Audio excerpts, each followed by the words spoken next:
Irmãos amados, eu vou mudar a mensagem que havia programado para hoje e vou ler com vocês o Salmo 126. Abra sua Bíblia comigo nesse texto. Estávamos planejando inicialmente em falar em Gênesis 11, de 1 a 9, mas vamos agora tratar do Salmo 126, de 1 a 6. Peço que você mantenha o texto aberto, depois da leitura, para você acompanhar comigo essa exposição. Está escrito o seguinte: quando o Senhor restaurou a sorte de Sião, ficamos como quem sonha. Então a nossa boca se encheu de riso, e a nossa língua de júbilo. Então entre as nações se dizia: grandes coisas o Senhor tem feito por eles. Com efeito, grandes coisas fez o Senhor por nós. Por isso estamos alegres. Restaura, Senhor, a nossa sorte, como as torrentes no Neguebe. Os que com lágrimas semeiam, com júbilo ceifarão. Quem sai andando e chorando enquanto semeia, voltará com júbilo, trazendo os seus feixes. Amém. Meus amados, este é um salmo pós-cativeiro. Foi escrito depois da grande libertação do povo de Judá, da amarga escravidão na Babilônia. Para você entender a mensagem aqui relatada, é mister retornar um pouco na história e ver aquele cerco que Nabucodonosor fez à cidade de Jerusalém em 3 turnos, em 606 a.C., depois em 596 a.C., e então, finalmente, em 586 a.C., Nabucodonosor toma Jerusalém, invade a cidade, destrói os muros, arrasa o templo de Salomão, deixando em ruínas completas, passa o fio da espada, crianças, velhos, homens, mulheres. Jeremias, que contemplou esse quadro terrível, retrata no livro de Cantares que mais felizes foram os que morreram à espada dos que os que morreram de fome dentro dos muros, antes de serem atacados. Parte desta população foi levada escrava, cativa para a Babilônia. Ao chegarem lá, diz o Salmo 137, que as pessoas se assentavam, choravam, dependuravam suas harpas nos salgueiros, e se olhavam para trás com reminiscências amargas, numa letargia e numa nostalgia profunda. Quando olhavam para frente, o sentimento deles era de vingança. Quando disseram: feliz aquele que pegar os filhos da Babilônia e esmagá-los numa pedra. Estavam com revolta, com mágoa, com ressentimento. E este cativeiro foi resultado da rebeldia, da desobediência, de eles terem tapado os ouvidos à voz da mensagem de Deus e fechado o coração às exortações de Deus. Mas agora, depois de 70 anos, as portas do cativeiro foram abertas, os grilhões foram quebrados, o cativeiro chegou ao fim, Deus trouxe de volta o seu povo para a sua terra, a história da redenção prossegue, a luz da esperança brilha, o futuro sorri de novo para eles. E agora o salmista está olhando pelas lentes do retrovisor e relembrando este glorioso feito da libertação. Esse salmo tem 3 perspectivas históricas muito interessantes. Os versos 1 a 3, ele olha para o passado pelas lentes do retrovisor, retratando a sua gratidão a Deus por aquilo que Deus fizera por eles. Segundo lugar, ele tem uma perspectiva do presente no verso 4, quando ele ora a Deus porque, a despeito da libertação do passado, há uma crise instalada no presente.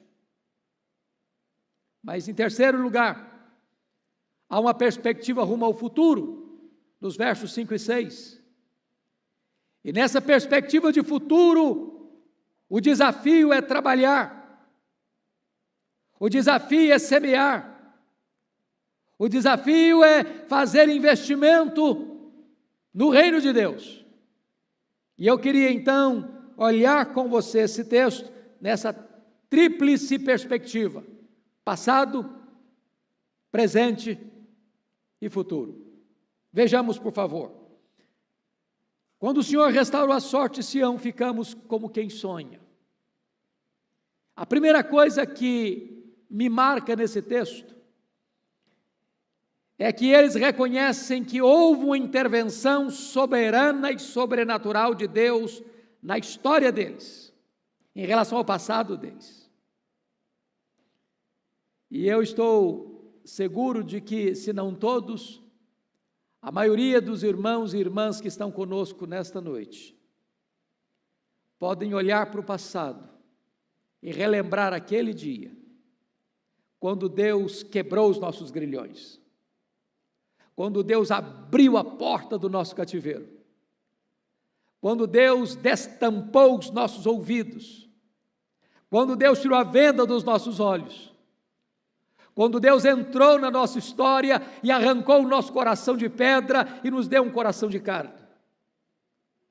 Quando o Senhor tirou-nos das trevas para a luz, da escravidão para a liberdade, da morte para a vida. E quanta gratidão nós temos no nosso coração por esta obra bendita da nossa restauração, da nossa salvação, da nossa libertação. Não podíamos fazer isso por nós mesmos. Não podíamos mudar a nós mesmos. Não podíamos limpar a nós mesmos. Não podíamos restaurar a nós mesmos. Isso foi obra soberana da graça de Deus na nossa vida. Mas notem vocês, no versículo 2, então a nossa boca se encheu de riso e a nossa língua de júbilo. Quando você olha para trás e vê o que Deus fez, perdoando os seus pecados, regenerando o seu coração, declarando você justo diante do tribunal de Deus, colocando você como membro da família de Deus, herdeiro de Deus, co-herdeiro com Cristo, quando você relembra que o seu nome está escrito no livro da vida, quando você para pensar que você tem uma herança imarcessível, gloriosa e eterna nos céus, então isso é motivo de júbilo, esse é o motivo da maior alegria, é a maior de todas as alegrias, como Jesus Cristo diz: alegrai-vos antes, porque o vosso nome está escrito no livro da vida. Mas notem vocês, que o que Deus fez no passado serve de testemunho entre as nações. Versículo 2, está escrito ainda: então entre as nações se dizia, grandes coisas o Senhor tem feito por eles.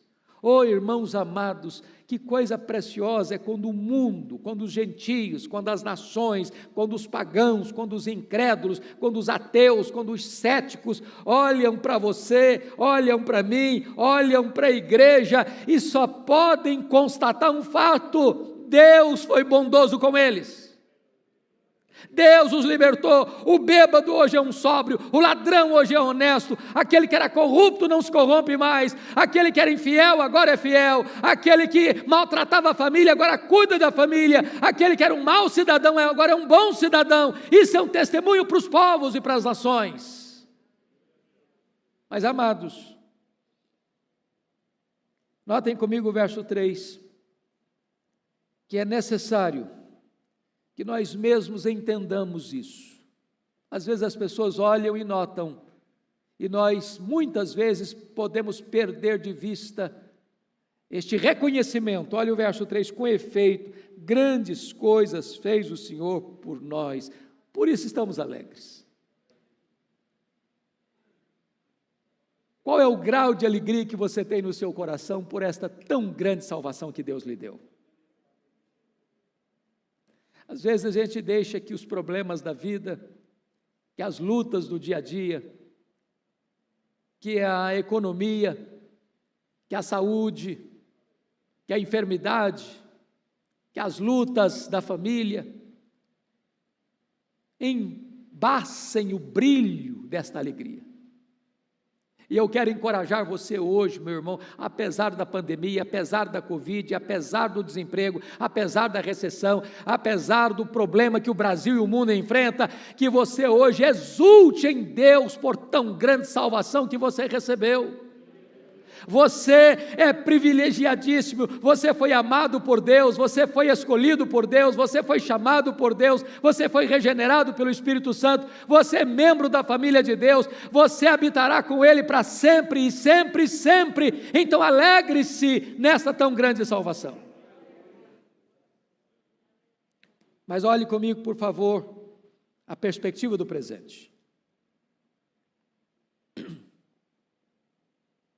Salmista para um pouquinho para dizer o seguinte: restaura, Senhor, a nossa sorte como as torrentes do Negueb. Quando ele olha para trás, ele tem gratidão. Quando ele olha para o presente, tem crise.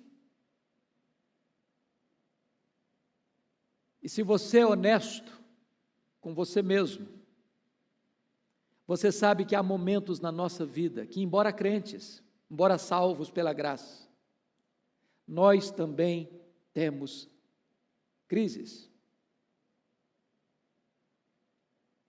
Tem hora que você olha para a sua vida e diz: meu Deus, parece que dentro de mim tem um deserto, está seco, está árido. E eu gostaria de tirar 5 verdades aqui desse verso 4 para encorajar o seu coração. Primeira verdade, está aqui no versículo 4, é que as vitórias de ontem não são garantias de vitórias hoje. Nós temos nossas raízes plantadas no passado, mas nós não vivemos no passado. A plenitude do Espírito Santo de ontem não serve para hoje. Hoje você precisa ser cheio do Espírito Santo de novo. Ontem você andou com Deus, ontem você foi um homem ou mulher de oração, ontem você foi apaixonado pela obra de Deus, ontem você estava cheio de alegria e de entusiasmo. Quem sabe hoje seu coração está abatido. Porque hoje você precisa novamente renovar o seu compromisso de aliança, de amor e de fidelidade e de entusiasmo com as coisas de Deus. Segundo lugar, segunda lição, a sequidão de hoje não pode ser motivo para você se desanimar, ao contrário, mas deve ser razão para você clamar a Deus. Por isso está escrito: restaura, Senhor, a nossa sorte, como as torrentes do Negueb. Não se conforme, meu irmão, com a crise, não se conforme com a aridez, não se conforme com a vida apagada, apática, sem viço, sem entusiasmo, sem vibração, sem brilho nos olhos, sem coração aquecido. Se essa é a realidade que você está vivendo hoje, clama a Deus. Senhor, manda chuva para o deserto da minha vida. Senhor, traz o verdor, traz a alegria da salvação, traz o fervor espiritual, traz, meu Deus, o melhor do que eu já tive no passado, inflama de volta a minha vida, renova de novo o meu coração, entusiasmo outra vez a minha alma, Senhor. Leva-me ao primeiro amor outra vez. Terceira lição no verso 4. É preciso entender que a restauração é uma obra exclusiva de Deus. Por isso o salmista diz: restaura, Senhor, a nossa sorte. Eu não posso restaurar a mim mesmo, nem você. Quem restaura é Deus. Quem renova e remoça a nossa alma é Deus. Quem nos cobre com o sangue da purificação e com o óleo da unção é Deus. Quem reaviva a sua igreja é Deus. Quem derrama o Espírito Santo é Deus. Quem põe a igreja de pé nas horas de abatimento é Deus. Quem traz o bálsamo da alegria para dentro da sua casa é Deus.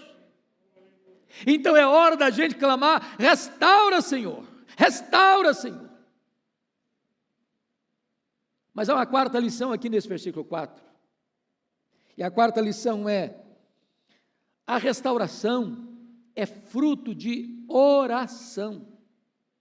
Notem comigo que o versículo 4 é uma oração, é um clamor, é um pedido, com um senso de urgência, com um senso de necessidade profunda. Meus amados irmãos, nós enfrentamos a aridez da nossa alma, é com oração. É com oração.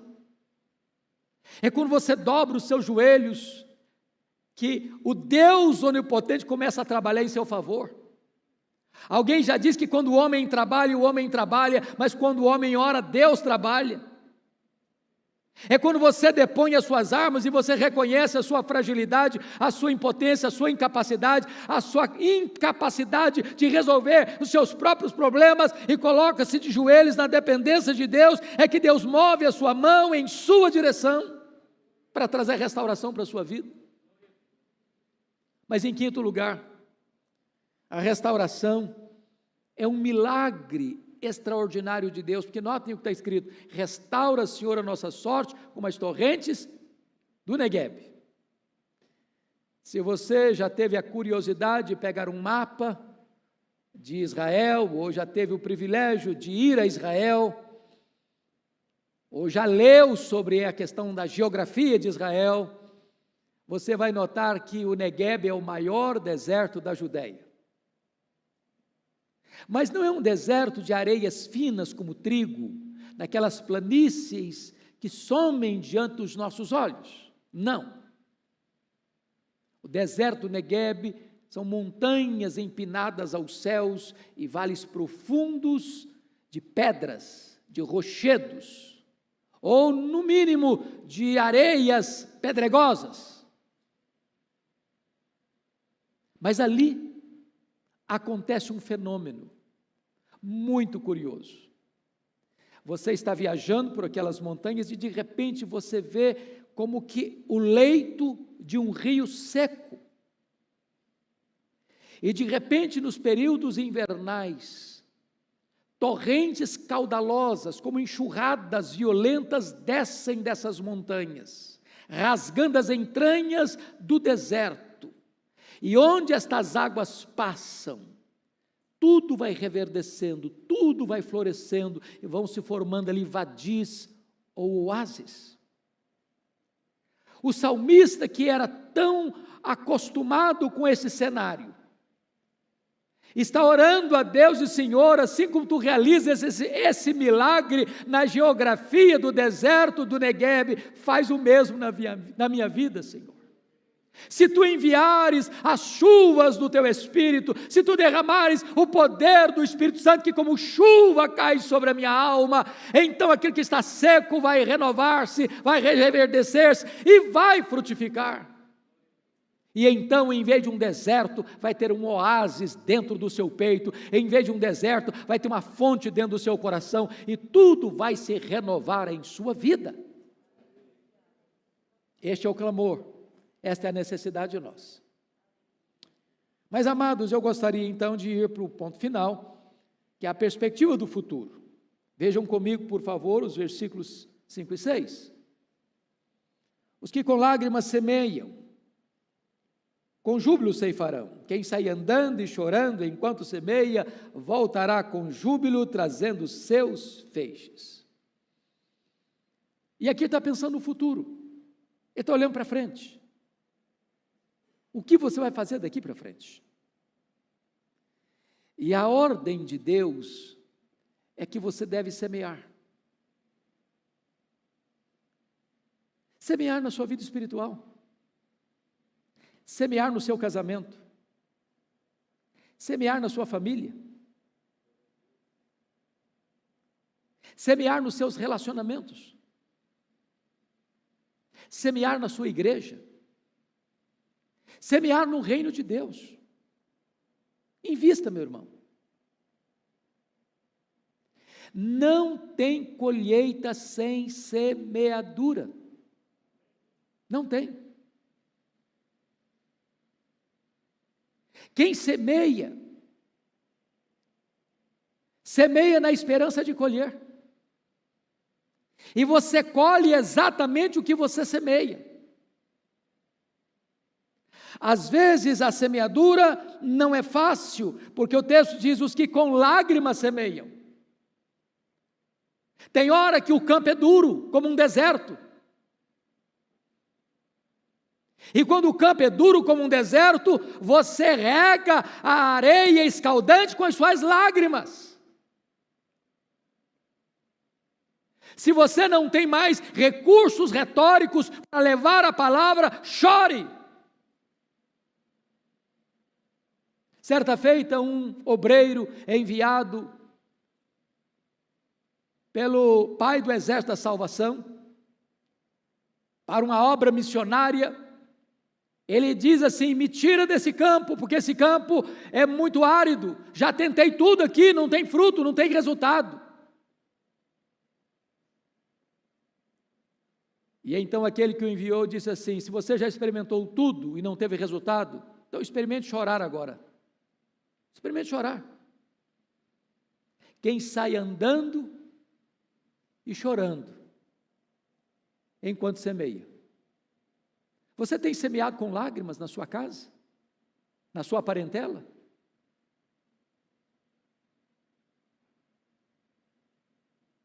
Se preciso for, chore ao semear. Mas note comigo o versículo de número 6, que diz: quem sai andando e chorando.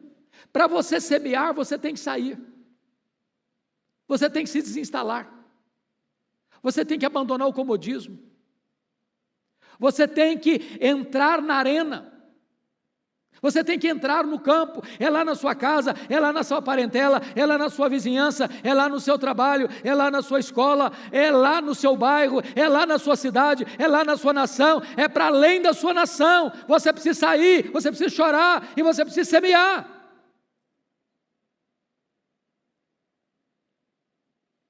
Uma das grandes verdades, meus irmãos, da vida cristã é que todo aquele que é chamado é enviado. Não pense você que missionário é só aquele que abandona a sua casa, a sua cidade, o seu país e ruma para outros horizontes. Você que foi chamado pelo Evangelho é o enviado do Evangelho.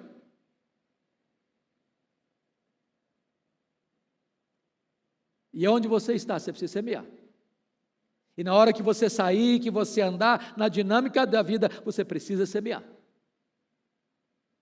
Às vezes a semeadura é com lágrimas. Às vezes a semeadura é solitária. Mas a resposta está aqui: quem sai andando e chorando enquanto semeia, voltará não mais chorando, mas com júbilo. Não mais de mãos vazias, mas trazendo os seus feixes. E talvez das alegrias cristãs não tem uma mais sublime do que você saber que você teve o privilégio de levar alguém a Jesus. De não chegar lá no céu de mãos vazias. De trazer os seus feixes. E não é a sua eloquência, não é os seus argumentos bem elaborados, é o poder do Evangelho. É o poder do Evangelho. Se você abrir a sua boca, Deus a encherá. Se você semear essa palavra tem vida em si mesma. Basta uma frase da Bíblia, basta um versículo da Bíblia, basta abrir a Bíblia e ler um versículo, ainda que você não saiba pregar, ainda que você não saiba ministrar um estudo bíblico, leia e veja o que Deus pode fazer, porque Ele tem compromisso com essa palavra, e essa palavra não voltará vazia. Ela semeada, ela vai frutificar para a glória do seu próprio nome. Oh, amados irmãos, que Deus nos ajude a olhar para o passado com gratidão, a olhar para o presente com oração e olhar para o futuro com trabalho e investimento no reino de Deus. Que Ele nos abençoe. Amém.